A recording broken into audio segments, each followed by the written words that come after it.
Luc, chapitre 9. On va lire les versets 37 à 43. Luc, chapitre 9, versets 37 à 43.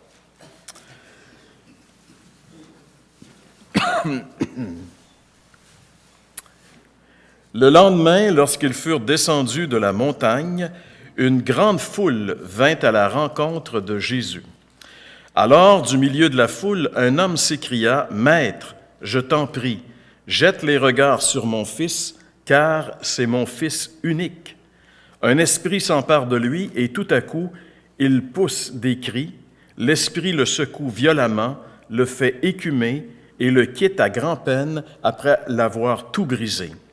J'ai prié tes disciples de le chasser et ils n'ont pas pu. » « Génération incrédule et perverse, répondit Jésus. Jusqu'à quand serai-je avec vous et devrais-je vous supporter? Amène ton fils ici. Tandis que l'enfant s'approchait, le démon le jeta par terre, le secoua violemment, mais Jésus menaça l'esprit impur, guérit l'enfant et le rendit à son père. Tous furent frappés de la grandeur de Dieu. Seigneur, on aimerait ce matin, on aimerait invoquer ta grâce envers chacun d'entre nous qui sommes ici. Seigneur, c'est ta voix qu'on aimerait entendre. Si on s'est déplacé ce matin, Seigneur, c'est surtout, Seigneur, pour entendre ta voix, t'entendre nous parler. Tu connais nos cœurs, tu connais nos luttes, tu connais nos vies, et tu sais mieux que quiconque, Seigneur, ce dont nous avons le plus grand besoin. Et on aimerait, Seigneur, ce matin, que tu nous fasses du bien, que par ton esprit, par ta parole, tu viennes, Seigneur, donner la paix à notre âme et donner, Seigneur, une vision à notre esprit, qu'on puisse te voir, qu'on puisse saisir, qu'on puisse comprendre ce que tu veux nous dire. Seigneur, on sait que notre plus grand besoin, c'est toi, et nous prions ce matin que tu viennes combler ce besoin. Et nous te le demandons dans le nom de Jésus. Amen. On est vraiment bénis, on est parfois un petit peu inconscient du privilège que nous avons d'avoir accès à la parole de Dieu. Vous savez, il y a des gens qui disent que la Bible, c'est un livre d'hommes, un livre comme les autres. S'ils prenaient juste le temps de peut-être juste considérer la façon dont ce livre-là est parvenu jusqu'à nous, peut-être qu'ils remettraient en question cette pensée-là. Vous savez, il n'y a aucun livre qui a été écrit comme la Bible, en fait, qui a pris le temps que la Bible a pris pour être écrite depuis la Genèse jusqu'à l'Apocalypse. 15 siècles, 1500 ans. Donc, le temps de rédaction de ce livre-là dépasse de très, très loin la rédaction de n'importe quel autre livre. Les écrivains qui ont écrit ce livre-là, il y a une quarantaine d'hommes qui ont écrit ici, dont Dieu s'est servi pour nous donner la révélation de sa personne. Et la plupart d'entre eux, en fait 39 sur 40, étaient des Juifs. Donc on peut dire que ce livre-là est parvenu jusqu'à nous à l'intérieur de la culture juive. Mais il y en a un qui n'était pas un Juif, et celui-là, c'est celui qu'on lit ce matin, c'était Luc, qui est un médecin, qui est un Grec. Et lui, il a fait des recherches exactes sur la personne de Jésus, et le Saint-Esprit l'a utilisé parce que c'était parmi les gens qui sont des écrivains, il y a toutes sortes de personnes, mais lui, c'était un peu l'aspect scientifique, c'était un médecin pour son époque, donc un homme avec un esprit un petit peu plus scientifique. Et Dieu s'est servi de lui pour nous donner la révélation de la personne de Jésus. Et c'est pour ça que l'Évangile de Luc, c'est aussi un livre assez unique qui nous parle de Jésus. Et je pense que Luc, l'auteur de cet évangile, l'a écrit parce qu'il voulait nous amener à ce qu'on puisse vraiment saisir qui est Jésus. Il voulait que, quand on est en train de lire l'évangile de Luc, qu'on puisse être confronté à la majesté de Jésus. Vous savez, quand quelqu'un découvre qui est Jésus, en général, il veut que tout le monde le sache. Quand un chrétien se convertit et découvre qui est Jésus, il veut répandre cette chose-là. Et des fois, on le fait d'une manière un peu maladroite, mais c'est plus fort que nous. C'est incroyable. Comment est-ce possible que j'ai pu vivre pendant toutes ces années en passant à côté de cette grande vérité de la personne de Jésus? Et je pense que c'est dans ce but-là que le Saint-Esprit a dirigé Luc pour qu'il puisse, non seulement Luc, mais tous les écrivains de la Bible, afin que vraiment, et particulièrement les écrivains des Évangiles, afin que vraiment nous puissions saisir qui est Jésus. Jésus, c'est plus qu'un simple homme. Toute la description de ses paroles, de ses actions nous montre que c'est plus qu'un simple homme. L'Évangile de Matthieu nous dit que Jésus, c'est Emmanuel, c'est-à-dire Dieu avec nous, Dieu parmi les hommes.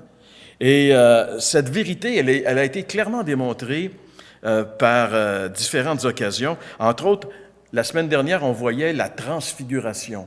Alors que Jésus, il est sur la montagne avec 3 de ses disciples, il va être complètement transfiguré, il va devenir étincelant, une lumière étincelante. Ça va être une apparition tellement extraordinaire que l'apôtre Pierre ne s'en remettra jamais.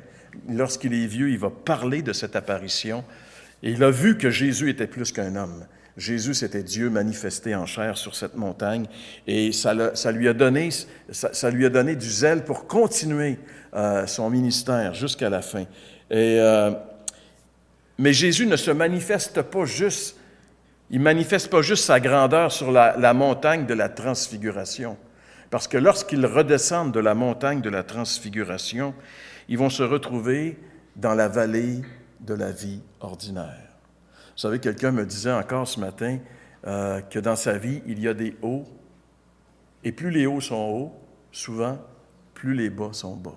Et souvent, notre vie, elle est un peu comme ça, elle est faite de hauts et de bas. Et ce qu'on voit ici, c'est justement un bas après un haut. C'est-à-dire, la transfiguration, c'était tellement extraordinaire que l'apôtre Pierre, il dit, « Regarde, on devrait faire des temples puis rester toujours ici. » Mais c'est pas ça. La vie doit se vivre dans la vallée. La vie doit se vivre avec tous les gens. Et là, Jésus va redescendre de la montagne avec ses disciples et ils vont être confrontés à la réalité, à la vie réelle. Vous savez, la réalité, la vie réelle et la vie idéale, ce sont 2 choses entièrement différentes. Si on vit la vie idéale, on est des schizophrènes. Parce que la vie réelle, c'est pas ça. La vie réelle, elle est composée de toutes sortes de difficultés. Et quand ils vont redescendre de la montagne, ils vont être confrontés à une grande difficulté de la vie. Mais quand même, la grandeur de Dieu se manifeste dans ce passage. C'est pour ça que j'ai appelé ça la grandeur de Dieu. En fait, la grandeur caractérise ce passage. Il y a au moins 6 choses qui sont grandes dans ce passage que nous allons voir rapidement. Premièrement, une grande attraction. Jésus est la personne la plus attractive de l'histoire de l'humanité. C'est ce qu'on voit au verset 37. Par la suite, une grande détresse. Un homme qui vit une grande détresse. Troisièmement, une grande déception. Quand on vit une détresse, parfois, on a de l'espoir en quelqu'un, et si cette personne-là ne répond pas à nos attentes, il va s'en subir une grande déception. C'est un peu ce qui se produit ici. Quatrièmement, une grande réprimande. Jésus va réprimander ici grandement 2 aspects qui peuvent aussi nous caractériser. Une grande victoire, parce que Jésus va prendre les choses en main. Quand Jésus prend les choses en main, alors en général, les choses changent pour le mieux. Et finalement, une grandeur divine. Les gens vont être obligés, comme les gens qui étaient sur la montagne de la transfiguration, les gens vont être obligés de reconnaître qu'il y a quelqu'un au milieu d'eux qui est la grandeur divine. Donc, on va y aller dans l'ordre de ce texte, en commençant par le premier point, qui est le premier verset, une grande attraction. On lit au verset 37, « Le lendemain, lorsqu'ils furent descendus de la montagne, une grande foule vint à la rencontre de Jésus. » Il n'y a aucune autre personne à travers toute l'histoire qui a eu une puissance d'attraction telle que Jésus. La popularité de Jésus durant son ministère public en Galilée, elle était immense. En réalité, Jésus n'avait pas de publicité, il n'y avait pas de journaux, il n'y avait pas d'Internet, il n'y avait pas de télévision, il n'y avait aucun artifice promotionnel, mais Jésus faisait déplacer des foules incroyables. Dès qu'il était quelque part, Jésus ne pouvait pas être quelque part sans qu'une immense foule s'attroupe. Et ici, il est dit une foule nombreuse. C'était des milliers et des milliers de personnes. On le sait, lorsque Jésus a été obligé de nourrir ces gens-là, lorsqu'il y a la multiplication des pains, il y avait au moins 5000 personnes, 5000 hommes à part les femmes et les enfants. Ça nous donne une idée des foules qui étaient autour de Jésus. Pourquoi est-ce que Jésus avait une telle force d'attraction? Bien, je pense qu'il y a plusieurs raisons, mais il y en a au moins deux que je pense qui sont très perceptibles dans les évangiles. Jésus était accessible. Si tu disais, moi je vais aller voir Jésus, tu pouvais à peu près être certain que tu aurais accès à lui. Il n'y avait pas de garde du corps autour qui repoussait les gens. Jésus était accessible, donc tu voulais le voir, tu pouvais le voir. Et deuxièmement, il était généreux. Parce que les gens qui allaient voir Jésus, très souvent, il y avait un grand problème, soit une maladie, soit une infirmité, soit il allait pour quelqu'un. Et si on lit bien les Écritures, il n'y a pas une personne qui est retournée bredouille après avoir vu Jésus. Si c'était pour une maladie, ils ont été guéris. Si c'était pour quoi que ce soit d'autre, pour un enfant malade, l'enfant a été guéri. Jésus est généreux et il est accessible. C'est une des raisons pour lesquelles il y avait toujours ces foules qui étaient autour de lui. Et même après qu'il va être mort et qu'il va être ressuscité et qu'il va remonter au ciel, il continue d'attirer les gens. Jésus avait dit ceci dans l'Évangile de Jean, on lit cette parole, « Quand j'aurai été élevé de la terre, j'attirerai tous les hommes à moi. » Encore aujourd'hui, Jésus attire. Jésus attire à travers le monde. On n'est pas conscient ici au Québec. Dans l'Occident, présentement, on est dans une phase de retrait du christianisme. Mais dans le monde, en Amérique du Sud, en Asie, on n'est pas conscient, mais M. Yonahan, dans ses livres, nous dit qu'en Asie, à chaque jour, ce sont des centaines d'églises qui naissent parce que les gens se convertissent, les gens sont attirés à Jésus. La force d'attraction de Jésus est encore très, très grande sur la planète présentement. Et ce qui est intéressant, c'est que, vous savez, aujourd'hui, on utilise beaucoup d'artifices pour attirer les gens, des artistes, des prédicateurs charismatiques, mais ici, c'est Jésus seul qui attire. C'est lui qui attire. Et durant toute l'histoire de l'humanité, Jésus a attiré des grandes foules. Durant son ministère, il a attiré des foules. Après sa mort, il a attiré des gens. On a 2000 ans de christianisme derrière nous où on peut voir l'impact de Jésus sur l'histoire.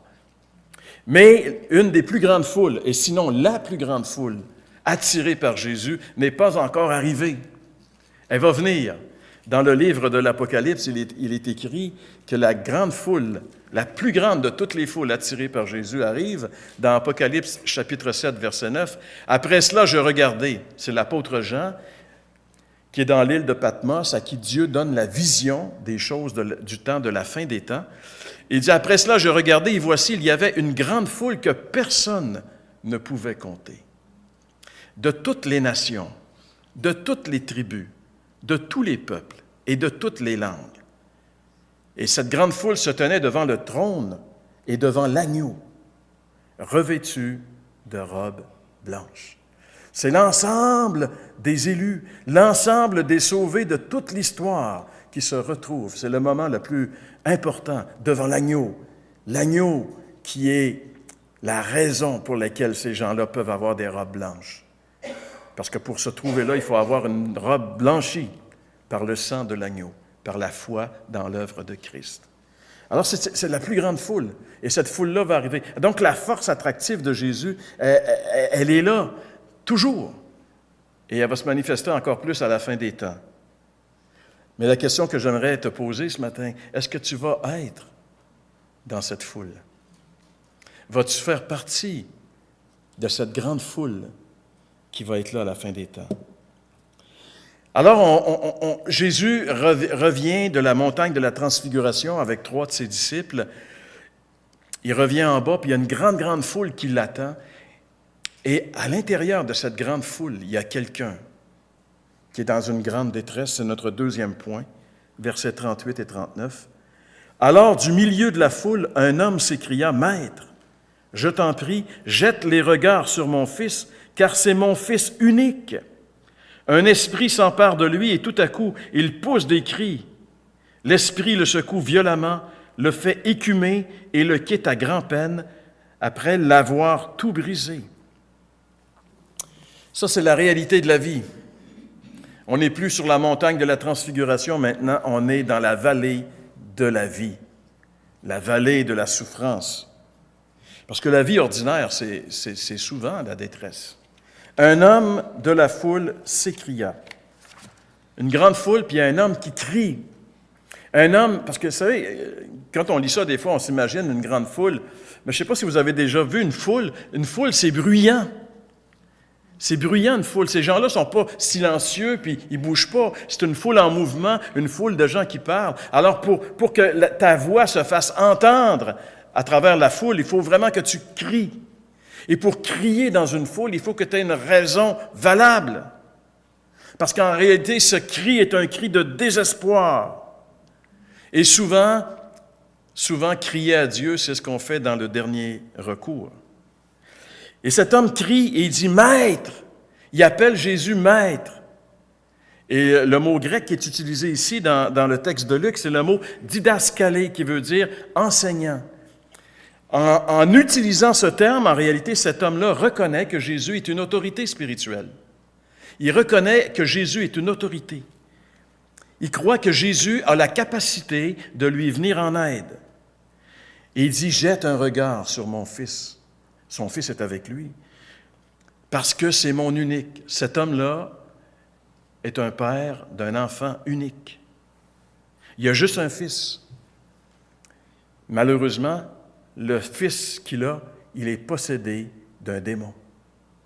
Je pense que n'importe qui d'entre nous paniquerait et crierait d'avoir un enfant et de le voir possédé par un esprit satanique. Le mot « esprit », si vous regardez bien ici, c'est marqué « esprit » dans le verset dans lequel nous sommes, mais si vous regardez au verset 41, le verset 42, il est dit « Tandis que l'enfant s'approchait, le démon, l'esprit est appelé ici démon. On est face à une vraie possession démoniaque. Parce que l'évangile de Matthieu, dans certaines versions, parle d'un épileptique. Matthieu, dans la version Sommaire, est traduit comme ceci. « Seigneur, aie pitié de mon fils, il est épileptique et il souffre beaucoup. » Les caractéristiques de la possession démoniaque de ce garçon ressemblent aux caractéristiques d'une maladie qui s'appelle l'épilepsie. C'est-à-dire les convulsions, la bave, la broue, l'écume, tout ça. Mais la Bible nous dit ici que c'est peut-être qu'il est atteint d'épilepsie, mais il est possédé d'un démon qui se sert de cette maladie pour manifester sa présence dans cet enfant. Ce démon a une caractéristique, il est plus fort que l'enfant. Ce démon, il est plus fort que le père. Ce démon, il est même plus fort, et ça c'est assez étonnant, que les disciples de Jésus. Ce démon-là, il fait ce qu'il veut de l'enfant. Le père est obligé de l'avouer, il dit un esprit s'empare tout à coup de lui, un esprit le saisit. Le démon, quand il saisit une personne, elle est complètement saisie. Elle est prise, elle ne peut plus se déprendre. Elle est saisie, possédée entièrement. Deuxièmement, elle le fait crier. L'esprit fait crier cette personne. Quand l'esprit, le démon, saisit l'enfant, l'enfant crie même s'il ne veut pas crier. Et le mot « crier » ici en grec, c'est le mot « kradzo ». Kradzo, ça veut dire croasser comme un corbeau. En fait, il sort des sons vraiment étranges, des sons qui sont très, très forts, qui ne sont pas humains. C'est vociférer. C'est un peu, je ne sais pas si vous avez déjà vu quelqu'un qui est atteint du syndrome de la Tourette. Et quand il se met à dire des affaires, tu te demandes comment ça se fait. Il peut sacrer, blasphémer, cracher sur les gens. C'est une maladie bien spéciale, la Tourette, qui ressemble beaucoup à des effets de possession démoniaque. Alors, ce jeune-là, il crie, Et ça le fait, il écume la broue, on a une idée, on voit un petit peu qu'est-ce qui se produit. L'esprit le bouscule, c'est-à-dire le secoue, il y a des violentes convulsions. C'est un spectacle terrible. Et même, ça dit, et l'esprit le blesse. Il doit parfois lui briser des membres, casser des jambes, des bras. C'est horrible. Ce que ce père, quand l'esprit vient posséder cet enfant, le père est témoin de quelque chose qui lui arrache le cœur. C'est terrible. Alors lui, il veut que ça cesse.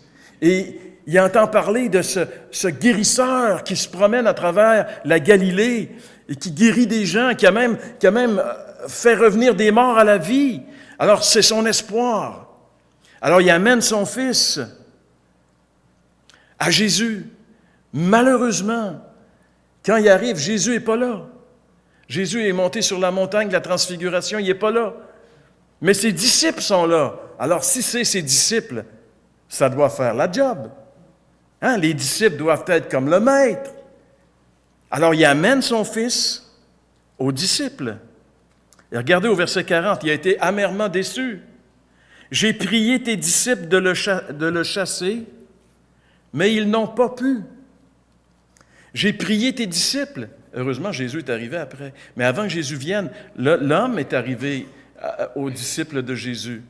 J'ai demandé à tes disciples, je les ai priés. Est-ce que les disciples auraient pu le faire? Regardez au verset 1 du chapitre 9. Jésus rassembla les 12 et leur donna puissance et autorité pour chasser tous les démons. Jésus les a équipés pour le faire. Il leur a donné la puissance de chasser tous les démons. Jésus est parti sur la montagne de la transfiguration. Cet homme arrive avec un enfant possédé et les disciples ne sont pas capables. Ils sont dépassés par ce cas. Ils sont complètement dépassés. Vous savez, la Bible nous dit qu'il y a beaucoup de choses qui sont impossibles à l'homme. Mais j'aimerais vous dire ce matin que même si c'est impossible à l'homme, ce n'est pas impossible à Dieu. Jésus un jour a dit, ce qui est impossible aux hommes est possible à Dieu. Mais est-ce que nous croyons? Les disciples ne croyaient pas ça. Parce que s'ils l'avaient cru, ils auraient libéré cet enfant du démon. Mais nous, est-ce qu'on le croit? Il y a des situations dans la vie où les hommes ne peuvent plus rien faire. Je vais vous en donner une que plusieurs d'entre vous connaissez bien.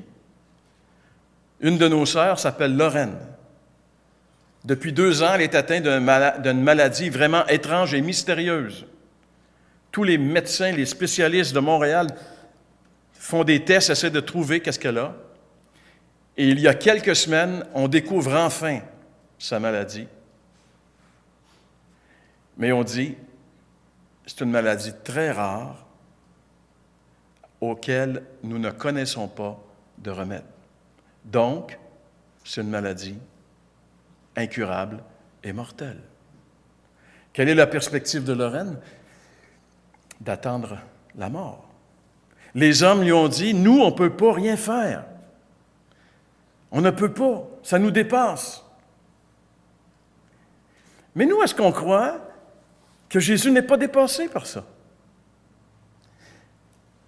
Ben non, on est des bons chrétiens, on ne croit pas ça.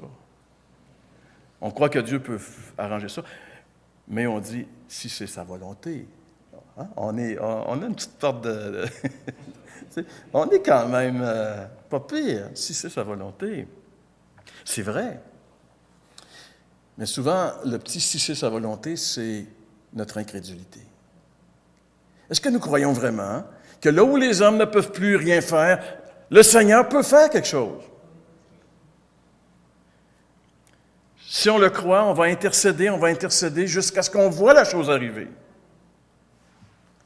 Si on ne fait rien, c'est qu'on ne croit pas. Prenons le cas de Richard. Les médecins essaient de faire des choses pour lui. Je parle de Richard Lachance. Les médecins sont dépassés aussi par sa situation. Le cas de Katia. Ce sont des cas humainement très, très lourds. Est-ce que nous croyons que lorsqu'on est confronté à un cas qui nous dépasse, que Dieu n'est pas dépassé par le cas? Est-ce que nous croyons encore que Jésus est le même hier, aujourd'hui, éternellement, et qu'il peut encore aujourd'hui guérir des malades que les hommes ne peuvent plus guérir? Est-ce que nous le croyons vraiment? Parce que pour voir se manifester la grandeur de Dieu et la puissance de Dieu, ça prend deux choses que les disciples ici n'avaient pas et pour lesquelles Jésus va les réprimander. Ça prend la foi et ça prend la sainteté. La sainteté dans le sens de comprendre la volonté de Dieu, de le saisir. La plus belle preuve que les disciples n'avaient pas ces deux qualités, le Seigneur va les réprimander durement. Verset 41, il va leur dire ces mots qui sont durs. « Génération incrédule et perverse. » Incrédule, c'est pas dur à comprendre, ça veut dire sans foi, je crois pas. Je crois pas. Et le Seigneur a dit ceci, quand je vais revenir, est-ce que je vais trouver de la foi sur la terre? Est-ce qu'il va y avoir encore des gens qui ont confiance en moi? Qui ont confiance au point de croire que je peux faire ce que les hommes ne peuvent pas faire? Et perverse dans le sens d'opposer à la volonté de Dieu, de ne pas saisir la volonté. Pas la perversité sexuelle nécessairement, mais dès qu'on est en dehors du champ de Dieu, on est pervers, dans le sens qu'on a perverti la volonté de Dieu. Vous savez, ce matin, dans le chapitre 10 d'Hébreux qu'on a lu, c'était écrit que Dieu châtie les hommes pour leur bien afin de les faire participer à sa sainteté, afin de les amener de plus en plus à comprendre ce qu'il veut faire, ce qu'il peut faire, ce qu'il est. Ces disciples manquent de foi et de conviction. C'est facile de les regarder, puis de les critiquer, puis de leur dire quoi que ce soit. Mais nous, M. Alexander, qui était un chrétien écossais qui s'est converti dans un réveil d'Écosse et qui est allé faire un travail en Suisse, il a créé l'Institut biblique de Genève, entre autres, et un mouvement qui s'appelle Action biblique, etc. Mais cet homme-là a écrit aussi des petits commentaires. Et parmi ces commentaires, il dit ceci en ce qui concerne ce passage. Il dit, « Il en est de même aujourd'hui dans l'Église. Ce que l'on fait pour Christ dépend de ce que l'on fait de Christ. Une Église impuissante devant les innombrables manifestations du diable et du mal s'explique par le fait qu'en réalité, elle ne croit pas au message divin de Jésus-Christ et qu'elle l'a remplacé par autre chose. La puissance du Saint-Esprit est trop souvent remplacée par les capacités et les efforts des hommes. Nous aussi, nous ferions bien de nous poser cette question, jusqu'à quand le Seigneur supportera-t-il cela? C'est ce qu'il dit, jusqu'à quand serai-je avec vous? Est-ce que vraiment on croit en la toute-puissance de Jésus? Pas nécessairement pour voir apparaître des choses, mais dans nos vies, dans nos situations, est-ce qu'on croit que Jésus peut changer les choses? Est-ce qu'on est attentif à ce qu'il est en train de faire? Aux gens qu'il met dans nos circonstances. Est-ce qu'on est vraiment attentif? Il n'y a pas de hasard. Il n'y a aucun hasard. Dieu est au contrôle de toutes choses. Est-ce qu'on a une relation tellement intime avec lui qu'on ne doute absolument pas de sa volonté? On connaît sa volonté? On est tellement en relation avec lui qu'on sait toujours ce qu'il va faire. Comme Jésus devant Lazare. Il remercie le Seigneur avant parce qu'il sait ce qui va se passer. parce qu'il est en relation avec le Père. Et ici, la réprimande de Jésus, verset 41, « Génération incrédule et perverse, jusqu'à quand serai-je avec vous et devrais-je vous supporter? » Ça, je pense que ça nous montre que Jésus a pas mal de difficultés à supporter l'incrédulité et la foi superficielle. Quand on regarde de quelle façon Jésus a traité la religion de son temps, on n'a qu'à lire Matthieu, chapitre 23. Quelle rencontre Jésus a eue avec les scribes, les pharisiens, les gens qui contrôlaient la religion de son temps. On est en mesure de comprendre que pour Jésus, la religion hypocrite, ça le fait vomir. Il veut la réalité. Rappelez-vous ces deux hommes qui prient. « Seigneur, je te loue que je ne suis pas comme le reste des hommes. Je jeûne, je donne, je fais ci. » Et l'autre qui, « Seigneur, sois apaisé envers moi qui suis un pécheur. » Lequel des deux a été justifié, nous dit Jésus? L'attitude. L'attitude, c'est ça que Jésus veut, qu'on soit conscient de qui on est, qu'on soit conscient de notre grand besoin de lui, que sans lui, on ne peut vraiment rien faire, malgré tous les avancements techniques que nous avons, les possibilités que nous avons. Si ce n'est pas le Seigneur qui le fait, c'est nous qui le faisons. Et si c'est nous qui le faisons, ça vaut ce que ça vaut. Pas grand-chose. Mais si c'est l'œuvre de Dieu, alors le doigt de Dieu est là. Alors le royaume s'est approché. Et c'est ça qu'on veut. Combien de temps Jésus va-t-il supporter l'incrédulité et la superficialité? C'est une question qui devrait, en tout cas, nous faire réfléchir un peu. Mais heureusement, Jésus n'est pas comme les disciples. Et là, il va prendre les choses en main. Et là, les choses vont changer. Regardez au verset 42.